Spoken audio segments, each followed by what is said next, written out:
Hello everyone, নতুন আরেকটি ভিডিওতে আপনাদের স্বাগতম। আজকের ভিডিওতে আমরা শিখব দৈনন্দিন ব্যবহৃত কিছু ইংরেজি বাক্য। তো চলুন শুরু করা যাক। আমি তার পাশে বসলাম। এটার ইংরেজি হচ্ছে আই স্যাট বাই হিম, অর্থাৎ পাশে বসা অর্থে আমরা প্রিপোজিশন বাই বসাই। তোমার 5 মিনিট দেরি হয়েছে। You are late by 5 minutes. কত সময় ধরে দেরি হয়েছে তা বোঝানোর জন্য বাই বসানো হয়েছে। You are late by 5 minutes. তিনি আমার প্রতি সদয় হলেন।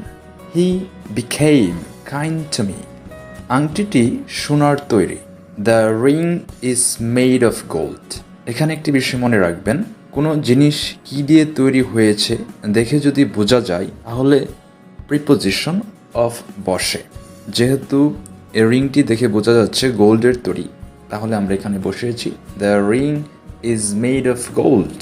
তার সাথে আমার কোনো সম্পর্ক নেই। I have no relation with him. আমি আমার চুল কাটালাম।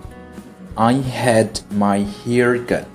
I had my hair cut অর্থাৎ যে কাজগুলো নিজে না করে অন্যকে দিয়ে করানো হয় সেই ক্ষেত্রে এই গঠনটি মনে রাখবেন। Subject plus verb plus object plus past participle.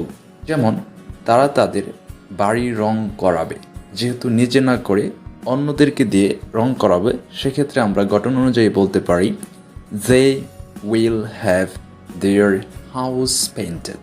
They will have their house painted. পাখি আকাশে উঠতে পারে। Birds fly in the sky. Birds fly in the sky. মা শিশুকে খাওয়ান। Mother feeds her baby. Mother feeds her baby. আমার কলমের কালি শেষ হয়ে গিয়েছে বা শেষ হয়ে গেছে। মাই ফ্যান হ্যাজ রান আউট। এটা কোনো কাজের কথা নয়। It is not about work. It's not about work. তো বন্ধুরা, আজকে এই পর্যন্তই। আশা করি ভিডিওটি ভালো লেগেছে। সামনে আরও এরকম অনেক ভিডিও নিয়ে আসবো দৈনন্দিন ব্যবহৃত কিছু সেন্টেন্স নিয়ে।